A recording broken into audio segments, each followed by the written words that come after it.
বলো তো এটা কী এনেছে? এটা এনেছে মাছের ডিম। আর মান্টি মিষ্টি চ্যানেলে তোমাদের সবাইকে স্বাগত। আশা করি তোমরা সবাই ভালো আছো। আর আজকে তোমার দাদাভাই কী নিয়ে এলো দেখো।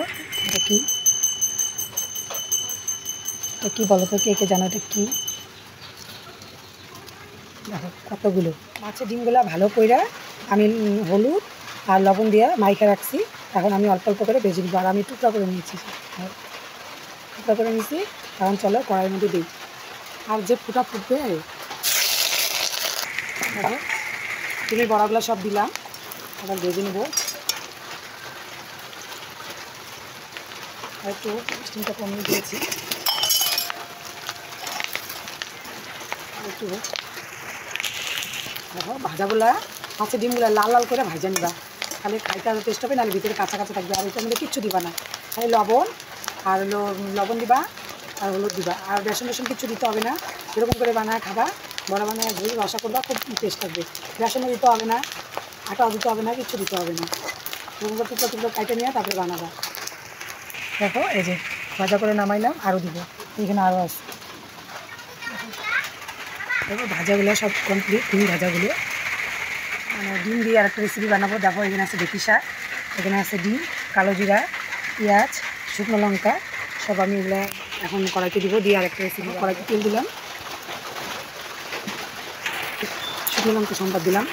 শুকনো লঙ্কাগুলো লাল লাল ভাজা হয়ে গেলে এবার দিলাম পেঁয়াজ,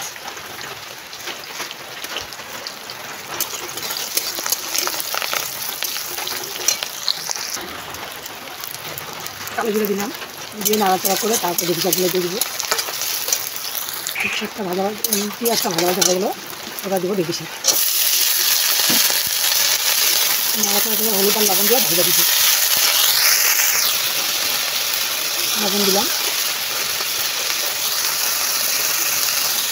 হলুদ দিলাম, নাড়াচাড়া করে এখন দিব দেখি। এবার ঢাকনাটা খুলে দেখি।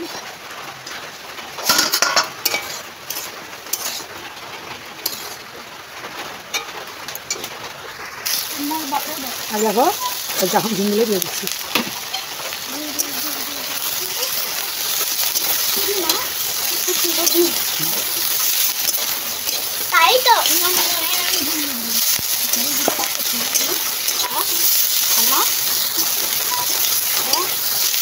দেখো ডিম ঢেঁকি শাক দিয়ে ডিম আমার বানানো একদম কমপ্লিট। একটু লাল লাল হয়ে গেছে, কারণ ভাজা ভাজা করলাম না, তাই কড়াইটা একটু লাল হয়ে গেছে। দেখো তেল দিলাম,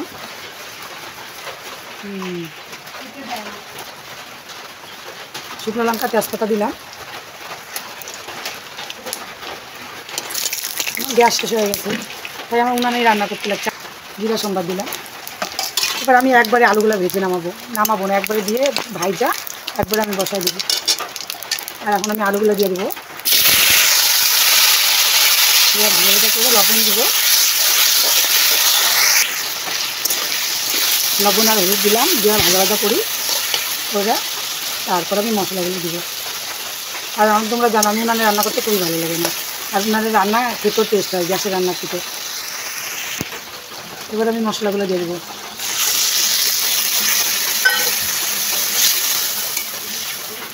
হলুদ দিব,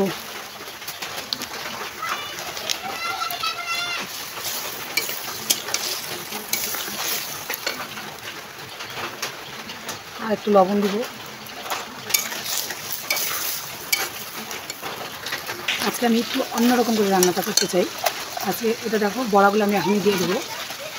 বড়াগুলো দিয়ে একটু কষাবো বড়াগুলো, তাহলে না মশলাগুলো দিয়ে ঢুকবে বড়াটার ভিতরে, খেতে আরও টেস্ট লাগবে। বড়া দিয়েই আমি আজকে কষানো শুরু করবো। বড়াগুলো দিয়ে কষালে না ভালো লাগবে খেতে, মশলাগুলো দিয়ে ঢুকবে।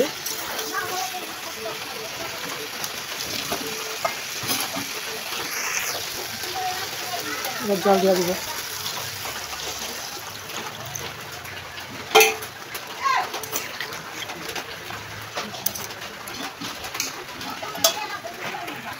দেখো ঝোলটা আমি এখন নামায় ফেলাবো। আমার ঝোলটা কমপ্লিট, একদম রেডি। একটু গরম মশলা দিয়েছি। চলো দেখো নামিয়ে নিয়ে আসলাম। আর হলো কীরকম হয়েছে দেখো। তোমরা এখনই গরম গরম যারা যারা খাবে তা চলে আসো খেতে। আর আমার ডিমের ঝোলটা